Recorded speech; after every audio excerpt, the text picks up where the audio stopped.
खत्म, bye bye, tata, goodbye, गया।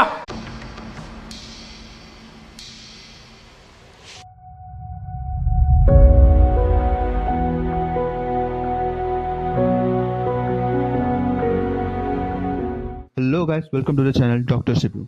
And भाई क्या था ये, मतलब एक्सपेक्टेशन से कुछ ज़्यादा ही अच्छी मूवी थी ये। एंड ऊपर से क्लाइमैक्स का वो माहौल बहुत ही एपिक हो जाता है। मूवी के एंड में कुछ ऐसा दिखा देते हैं ना, किसी ने सोची ना होगी। सबसे पहले मूवी की कहानी को थोड़ा जान लेते हैं।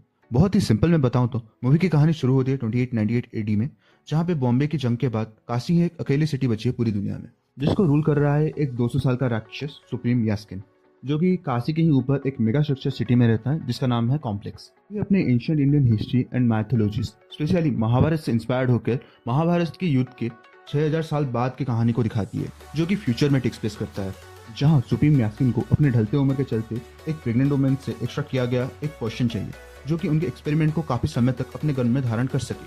बट कॉम्प्लेक्स की कोई भी महिला वो एक्सपेरिमेंटल स्पेशल चाइल्ड को कैरी नहीं कर पाती, क्योंकि उनका प्रोजेक्ट के बहुत ही हार्श होता है। जहाँ पे दीपिका पादुकोण के कैरेक्टर समेटी या सुमति ही वो स्पेशल चाइल्ड को कैरी कर पाती है, जो कि भगवान कल की खुद होते हैं, जिनको रक्षा करने एंड अपने पापों के प्रायश्चित करने अश्वत्थामा को वापस लौटना पड़ता है। इसी के साथ हमें पैरेलल में प्रभास की कहानी दिखाई जाती है, जिसका नाम भैरवा होता है, जो कि एक बाउंटी हंटर होता है। एंड उसको सुमति के ऊपर लगे हुए बाउंटी की जरूरत होती है कॉम्प्लेक्स के अंदर जाने के लिए। मोटा मोटा देखा जाए तो भैरवा एंड अश्वत्थामा के बीच का कॉन्फ्लिक्ट एंड सुप्रीम यास्किन के लिए प्रोजेक्ट के इतना इंपॉर्टेंट क्यों है, यही मूवी की बेसिक प्लॉट लाइन है। इस बार मैं प्रिपेयर होके आया हूँ, आजा। अब बात करते हैं मूवी के पॉजिटिव्स एंड नेगेटिव्स के बारे में। सबसे पहला पॉजिटिव पॉइंट है मूवी में दिखाया गया सीजीआई एंड वीएफएक्स। मूवी का सीजीआई एंड वीएफएक्स एकदम टॉप नॉच है, एकदम हॉलीवुड लेवल का है। आउटडोर के कुछ कुछ शॉट्स में ग्रीन स्क्रीन का इफेक्ट थोड़ा बहुत पता चलता है, लेकिन इंडोर वाले जितने भी शॉट्स हैं ना, वो बहुत ही अच्छे से शूट किया गया है। उसमें बिल्कुल भी सीजीआई एंड वीएफएक्स का पता ही नहीं चलता। मेकर्स ने बहुत मेहनत से रामोजी फिल्म सिटी के अंदर बहुत सारे सेट्स बनाए एंड वो मेहनत का फल उनको मिलता है यहाँ पे। इसके अलावा महाभारत के जितने भी सारे सीन्स थे वो बहुत ही एपिक थे। तो बोलता हूँ नागार्जुन जी, आप महाभारत के ऊपर एक फिल्म बना ही दीजिए। इसके अलावा क्लाइमैक्स वाला बैटल सीन भी बहुत ही अच्छा था। दूसरी पॉजिटिव पॉइंट है मूवी की सबकी एक्टिंग परफॉर्मेंसेस। प्रभास ने काफ़ी टाइम बाद बहुत ही अच्छी एक्टिंग करी है, स्पेशली सेकंड हाफ में तो उनका एक्टिंग बहुत ही ज़्यादा इंप्रूव हो जाता है। मूवी में सबसे अच्छी एक्टिंग अमिताभ बच्चन ने करी है आज अश्वत्थामा। 81 ईयर्स के एज में भी उन्होंने बहुत ही अच्छी एक्टिंग करी है। वो जब भी स्क्रीन में आते थे सबकी लाइमलाइट छीन के ले जाते थे। युग से दशावतार की प्रतीक्षा करो, द्रोणाचार्य का पुत्र अश्वत्थामा। दीपिका पादुकोण ने भी अपने कैरेक्टर को बहुत ही अच्छे से प्ले किया है। उनका कैरेक्टर जवान में दिखाए गए कैरेक्टर के जैसा ही था। इनके अलावा कमल हसन आज सुप्रीम यास्किन बहुत ही कमाल के थे। जब भी स्क्रीन में आते थे एक डर और दहशत का माहौल फील होता था। उनके डायलॉग डिलीवरी से लगता था कि वही इस कल की यूनिवर्स के मेन विलन यानी फाइनल बॉस।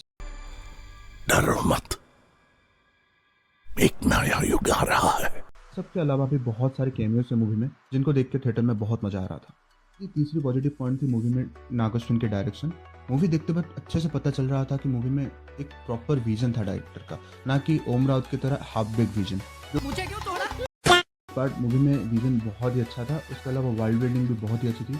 उन्होंने छोटे से छोटे डिटेल पर भी बहुत ही ज़्यादा फोकस किया था। उन्होंने छोटे छोटे रेफरेंसेस भी डाले हैं पुराणों से, जैसे कि दीपिका पादुकोण जब आग से निकल के जाती है, वो वाला रेफरेंस है जब कृष्णा जी जन्म होते हैं तो उनके पिताजी को जमुना के एक पार से दूसरे पार को ले जाते हैं, तब जमुना जब 2 पार्ट में डिवाइड होती है और उनके बीच से एक रास्ता निकलता है। सिमिलर वाला सीन हमने दीपिका के साथ देखा। एंड उसके अलावा अश्वत्थामा शिव जी के बहुत बड़े भक्त थे, तो वो जब फाइट सीन के दौरान 4 लोग एक साथ उठाते हैं तो वो 5 सिर बनता है, जो कि शिव जी का रेफरेंस है, यानी पंचानन का रेफरेंस है। चौथा पॉजिटिव पॉइंट है मूवी में बीजीएम एंड म्यूजिक। मूवी का बीजीएम एंड म्यूजिक बहुत ही अच्छा था। कुछ कुछ जगह पे वो मिस था, लेकिन मोस्ट ऑफ द जगह पे वो हिट था। स्पेशली एंड के टाइम, क्लाइमैक्स के टाइम म्यूजिक बहुत ही अच्छा होता है, जो कि अब बात करते हैं मूवी के नेगेटिव के बारे में। पहला नेगेटिव पॉइंट है मूवी में फर्स्ट हाफ में प्रभास। मूवी में फर्स्ट हाफ में प्रभास को पता नहीं क्या हो जाता है, वो बहुत ही मतलब क्रिंज एक्टिंग करते हैं एंड बहुत ही टिपिकल साउथ इंडियन वाला कॉमेडी सीन वो क्रिएट करने की कोशिश करती है। मतलब वो कुछ भी चल रहा होता है वो फर्स्ट 15-20 मिनट, देन धीरे धीरे ग्रेजुअली उनकी एक्टिंग भी सुधर जाती है। बट स्टार्टिंग का 15-20 मिनट बहुत ही क्रिंज थे। इसके अलावा फर्स्ट हाफ में एडिटिंग भी बहुत ही अब्रप्ट थी। इसके अलावा मूवी के बहुत सारे scene Star Wars, Lord of the Rings and Mad Max जैसे मूवीज से भी इंस्पायर्ड थे। मूवी का दूसरा नेगेटिव पॉइंट है मूवी में दिशा पत्नी वाला सब लोग। अगर उनके कैरेक्टर रॉक्सी का सेकंड पार्ट में कुछ इंपॉर्टेंट रोल है तो फिर तो बहुत ही बेकार इंट्रोडक्शन था ये। अगर नहीं है तो भाई ये 15-20 मिनट क्यों थे, मतलब वो टोटली वेस्ट थे भाई। वो देखते वक्त लग रहा था जैसे कि मैं कोई और ही मूवी देख रहा हूँ। मूवी का तीसरा नेगेटिव पॉइंट है मूवी में डायलॉग्स। मूवी में डायलॉग्स बहुत ही एवरेज थे, लाइक मैं तो बोलूँगा बेकार थे भाई फर्स्ट हाफ में तो। सेकंड हाफ में ठीक थे बट फर्स्ट हाफ में बहुत ही बेकार थे, लाइक लिटरली मूवी में ऐसे डायलॉग। इस दुनिया में बस एक ही साइड होती है, खुद की साइड। नेगेटिव पॉइंट है कमांडर मानस का कैरेक्टर आज मेन विलन। कमांडर मानस का कैरेक्टर प्ले किया है शाश्वता चैटर्जी ने, जो कि इससे पहले बॉब विश्वास का कैरेक्टर भी प्ले कर चुके हैं। वहाँ पे जो उनके कैरेक्टर का डर और दहशत का माहौल था वहीं यहाँ पे फील होना चाहिए था, लेकिन वो फील नहीं हुआ। I don't know, may be dubbing की वजह से या फिर उनका कैरेक्टर इतना मतलब बेकार लिखा गया था। वो कैरेक्टर बिल्कुल भी आज मेन विलन तो जचा नहीं, बट फिर भी उनका कैरेक्टर ठीक ठाक था।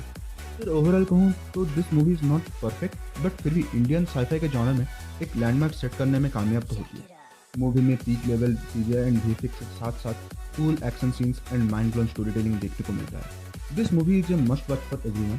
अगर ये भी थिएटर में नहीं चल पाती ना तो मुझे नहीं पता और क्या ही थिएटर में चलेगी। ये था हमारा कल की 2898 AD का रिव्यू। आप अपना थॉट्स कमेंट्स में शेयर कर सकते हैं नीचे। आपने अगर अभी तक हमारा मुंजा वाला रिव्यू नहीं देखा है तो आप यहाँ पे क्लिक करके देख सकते हैं। मिलता हूँ आपसे एक और नए मूवी रिव्यू के साथ।